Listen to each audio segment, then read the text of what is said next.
Welcome to Gavina House, a modern and elegant house na tsak na matagal mo nang hinahanap. Tara, samahan mo kong libutin ang bawat sulok at alamin kung ito ang perfect home para sa iyo at sa iyong pamilya. Tara, ang turnover po niya is complete turnover. 1 meter fence and gate na po siya. Tapos, as you can see po, meron po siyang 2-car garage space na kasya sa kanya. Tapos, meron din po siyang extra space here na pwede nyo rin pong pagawa ng gate doon kung gusto nyo kasi itong unit ng mga Demeter land is modifiable po siya. So, meron po siyang architect meeting before construction. So, ayun po. By the way, ang sukat po ng lot area niya is nasa 300 square meter and 165 floor area po, yung buong kabahayan. Tara, samahan nyo kung ikutin siya para makita nyo po yung likod ng bahay niya. Ito naman yung kabilang side ng extra space ng owner. So makikita nyo sobrang luwag, no? Ayan, no?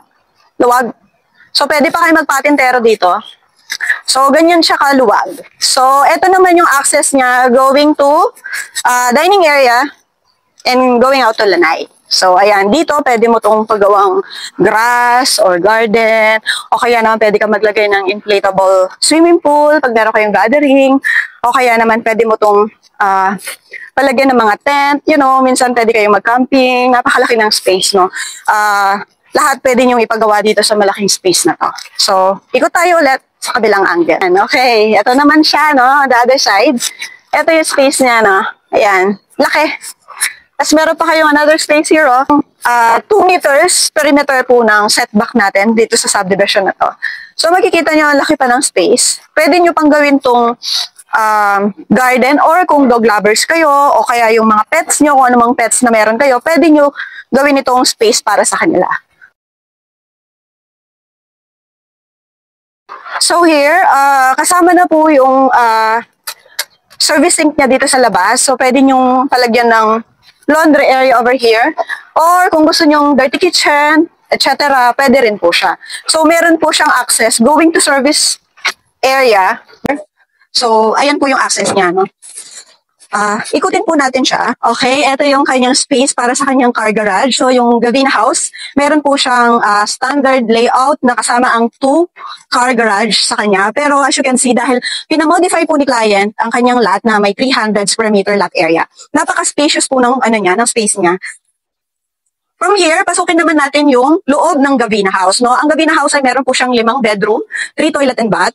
Yung master's bedroom meron siyang sariling toilet and bath. Tara. So as you can see, no, kung gaano ka-spacious, so open space po yung Gavina House natin. Kung makikita mo, napakaluwag ng wall niya.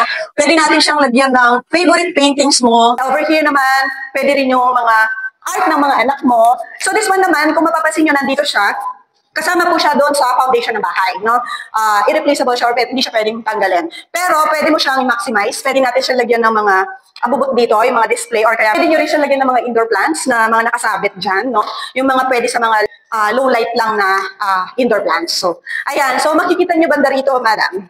Sir, meron na rin po siyang socket and also cable for the internet. Kasi pwede siyang space for television, entertainment, yung area niya. Tapos, na-owning window na rin siya. Ito siya, oh. Owning window na siya.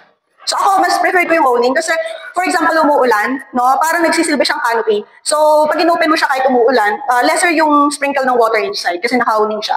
So, pumapasok pa yung malamig na hangin dito while umuulan. Like ngayon, medyo cloudy po tayo ngayon dito sa Lipa, no? Kaya, ang presko po ng hangin. Tapos, ito naman po yung dining area. From the dining area, we have access going to lanai. So, kung meron po kayong party, gathering, pwede natin i-open lang to. Tapos, extension po ng mga tables outside. No? Tapos here, ang maganda dito, meron pa siyang separate, another window here. No? Pwede mo rin siyang i-open to para more ventilation inside the house. Tapos, ito rin, isa sa favorite ko is meron siyang service table or center table here na after mo mag-prepare ng food, easy access lang siya. And meron siyang dalawang sink dito. Ito, may sink. Kasama na po yung sink na yan, yung cabinet. Lahat ng nakikita nyo sa video na to is included upon turnover. No? So, kasama na yung mga kitchen cabinets. Meron na siyang smoke detector sa mga rooms and kitchen niya. And meron na rin po siyang space for your stove. No? Kung electric stove ka man or gas type, meron siyang lagayan here. Tapos, may saksakan na rin siya. No? Yung mga gas range kasi even though they are gasol, powered by the electricity pa rin sila because of the lighter, no? Para ma-turn on natin yung fire. Ayan, so, ito, meron din siya saksakan here. I think this one is for the rice cooker, no? And other appliances, dito yung coffee area. Yan, kayo po ang bahala kung saan nyo gusto. And napakaganda na napakarami po niyang saksakan, no? From there to there and here. So, marami siyang access na saksakan. Tara, samahan niyo ako over here. From kitchen going to service area, makikita natin ang restroom sa ground floor and meron tayong storage area here, under the stairs. So, na-maximize yung space po ng gabina natin, no? Meron siyang accessible storage inside. No, napaka-spacious, madami kang pwedeng ikabit. Tapos ito actually pwede po siyang gawing extra mini room, pero siguro I think kailangan niya ng konting ventilation pa. Ito naman yung common room dito sa ground floor. Complete na rin po ito, no? Ang pinakamaganda dito, na-maximize nila yung space. No, you don't need to buy yung mga sinasabit ng mga lagayan, pero siyang embedded na siya. No, naka-embed na siya, so na-maximize niya yung space. And at the same time, kasama na rin itong shower head na to. No, itong stainless, tsaka yung bidet. Kompleto na po yan. Ito kung mapapansin nyo si client, pinamodify niya yung tiles niya. So, namili siya ng tiles na gusto niya. Kasi the usual is, plain tiles lang siya. Pero siya, pinili niya yung may design. So, from floor to ceiling na yung tiles po natin. Mas madaling linisin. Tapos, ito na po, meron na po tayong mini sink dito pag nagtutoothbrush or nag-wash ng hands. Tapos kung mapapansin nyo po, no, mahogany door din siya. Wooden door, solid. So kung mapapansin nyo, bakit ba ang ginamit na door dito sa CR is mahogany door? Eh, di ba may tubig? Actually, mas resistant po yung mahogany door or mahogany wood sa water, tsaka sa mga anay. So yun po yung kinagandahan na eco-friendly na siya, tapos durable pa siya. Ayan. Tapos, ito naman yung dalawang 2 bedrooms, common bedroom sa baba. So, kung meron kayong kasamang senior citizen, no, pwede natin i-access to dito sa baba na hindi na nila kailangan umakyat sa taas. Or, at the same time, meron kayong mga differently able na member of the family, meron na rin po siyang access sa bedroom. At the same time, kung meron po silang caregiver, so magkaharap lang po yung kwarto nila. And malapit lang siya sa CR. Or, malapit din po siya dito sa doorway outside. Kung emergency, mas mabilis na itakbo doon sa car area. So, ayan. Or, pwede naman po kung work from home po kayong mag-asawa, pwede nyo pong gawing parehong office nyo na meron kayong tag-isang office dito sa baba. Okay? Complete turnover po ito, kasama ang tubular glass railing and wooden handle. And also yung kanyang mga stairs, wooden tiles na rin siya, yung style niya. As you can see, yung owner, wooden tiles niya talaga yung style nito. Yung pinakagusto ko dito, yung spacious yung hallway niya. Ayan. Yung una nating makikita dito is yung master's bedroom, common toilet and bath, and 2 common room. Tara, pasukin natin ang master's bedroom. Kung makikita nyo, meron siyang huge window here. No? Napaka-presko, no? Lalo na dito sa Edinburgh place. No? Owning window siya. So, nafe-feel ko yung hangin. No? Lalo na ngayon, cloudy. So, napakasarap buksan ng natural air or oxygen no, na galing sa labas. And isa din sa pinakagusto ko dito sa gabina is that meron siyang walk-in closet, meron siya sa right and left, para kay Mr. at para kay Mrs. No, complete na siya. Pasukin natin ang kanyang sariling toilet and bath. Ayan.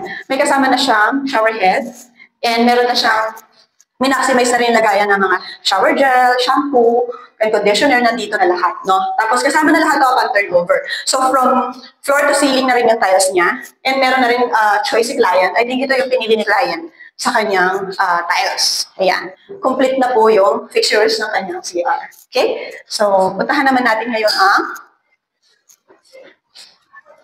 2 common rooms. Ayan. So, meron din po siyang huge window here, no? Kung saan pwede rin i-open para ma-ventilate yung kwarto. Second common room.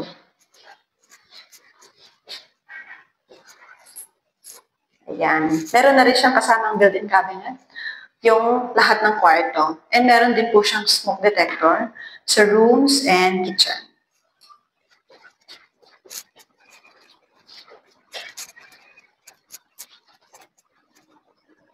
Ayan. So, napakaluwag ng hallway nyo.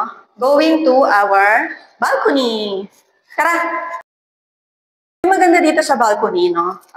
Dahil napaka-spacious pa niya, pwede pa tayo magkabit dito ng small coffee table para sa morning rituals mo. Like, nagme-meditate ka or reading books or devotion mo. So, napaka-spacious tsaka maahangin siya. Located po ito sa Bulacan, Pampanga, Pangasinan, Urdaneta, Candon.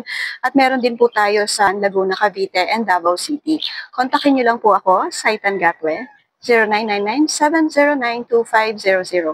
Follow for more. Bye! Thank you for joining me today for another house tour. For more details, contact 0999-709-2500. Sai here again, ang nagsasabing hindi mo gagawing mag-isa ang pangarap mo. Sama-sama nating tuparin at abutin ang pangarap mong bahay.